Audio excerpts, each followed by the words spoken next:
I'm Christopher Hitchens, and implausible though it may seem, I want to talk about the Ten Commandments. Who am I, you may well ask, to instruct or advise you on these grave matters, but even Moses himself was a revisionist and issued at least 4 versions of the Decalogue, or the top 10. So if he can be a revisionist, well, so can I. Picture then, if you will, that I'm not just taking a blue pencil, but an actual chisel, and seeing if these tablets of stone could possibly stand a bit of an update for our time. Numbers 1 and 2 actually don't have anything to do with ethics at all. They are injunctions. They remind or instruct you that I am the Lord thy God, that thou shalt have no other gods before me, and they forbid the making of graven images. The commandment against the making of graven images, or images of God, is very upsetting to many Catholics who often leave this bit of the commandment out, because where would Christian art and devotional painting be if you couldn't make impressive images of God, his son, his son's mother? Then we are rather sternly ordered not to take the name of this God in vain, and it's then added rather superfluously that you won't be held guiltless if you do take the name of this Lord in vain. Well, no one has ever worked out exactly how to obey this commandment. Is it taking the Lord's name in vain to shout, God is great, while blowing yourself up and killing innocent people? Some say it's obedience to the law of God.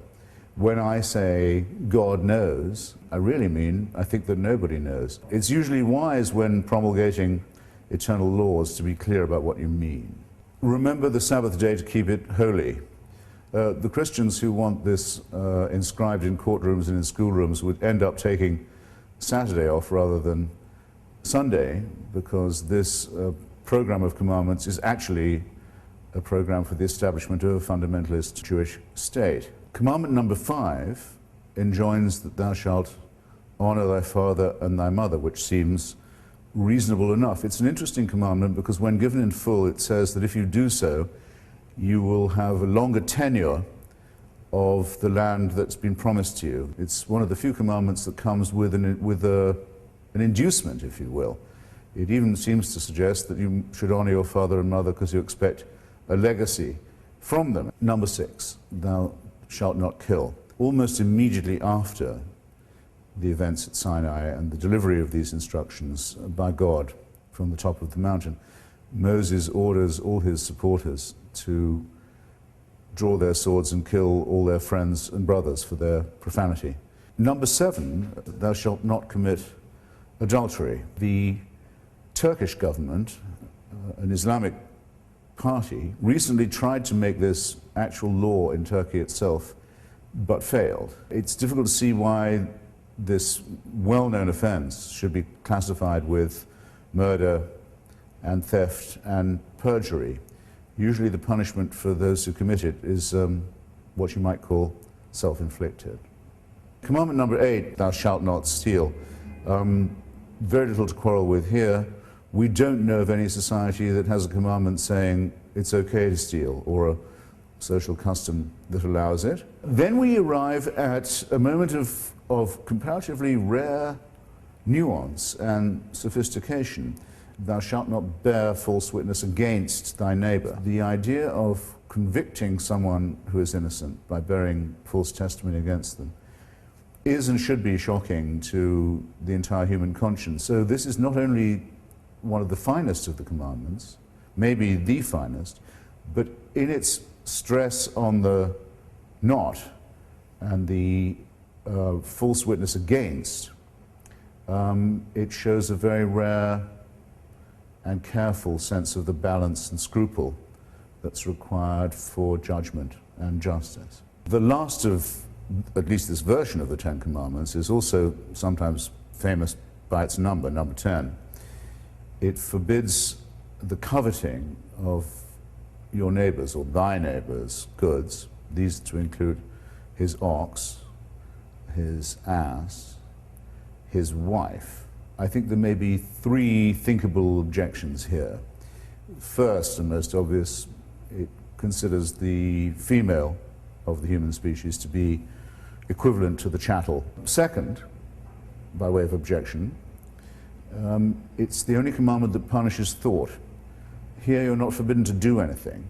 You're forbidden to think even about something. And third, the attempt to suppress an instinct, a desire that must have been put by God into us in the first place. Otherwise, how would we know? The essential division of opinion is this: did God make men, or did men make many gods? There are enough discrepancies just in the well-known version for us to be certain that we're looking here at a God who improvises, who's jealous, who's short of temper, who's inconsistent, or, if by any chance God didn't make Moses and the Hebrews, that the people who made God were jealous, short-tempered, inconsistent, and capricious in their turn. I don't know about you, but as between the consideration that man was made by God, or that many gods were made by men, I've never thought there was much doubt as to which was the correct version.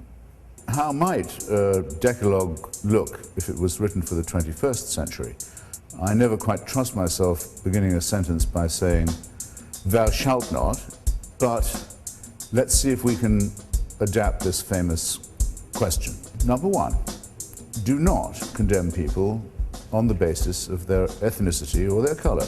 Number two, do not ever even think of using people as private property, or as owned or as slaves. Three, despise those who use violence or the threat of it in sexual relations. Number four, hide your face and weep if you dare to harm a child. Number five, do not condemn people for their inborn nature. Why would God create so many homosexuals only in order to torture and destroy them? Number six, be aware that you too are an animal and dependent on the web of nature. Try and think and act accordingly. Number seven, don't imagine that you can escape judgment if you rob people with a false prospectus rather than with a knife. Number eight, turn off that fucking cell phone. You can have no idea how unimportant your call is to us. Number nine, denounce all jihadists and crusaders for what they are: psychopathic criminals with ugly delusions and terrible sexual repressions.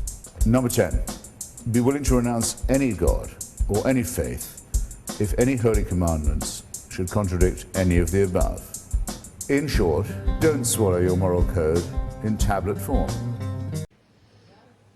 Consider the possibility of improving the Ten Commandments.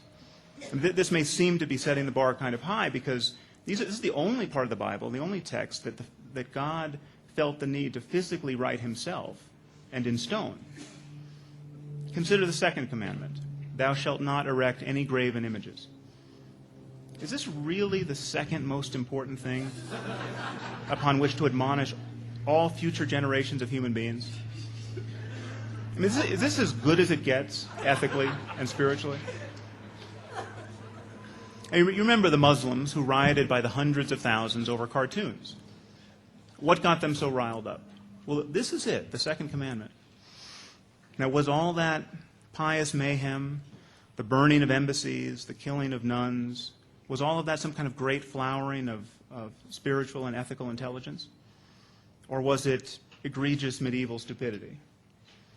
Well, come to think of it, it was egregious medieval stupidity.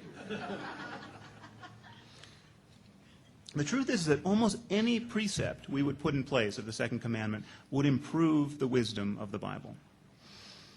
How about don't mistreat children? How about don't pretend to know things you do not know? Or what about just try not to deep fry all of your food?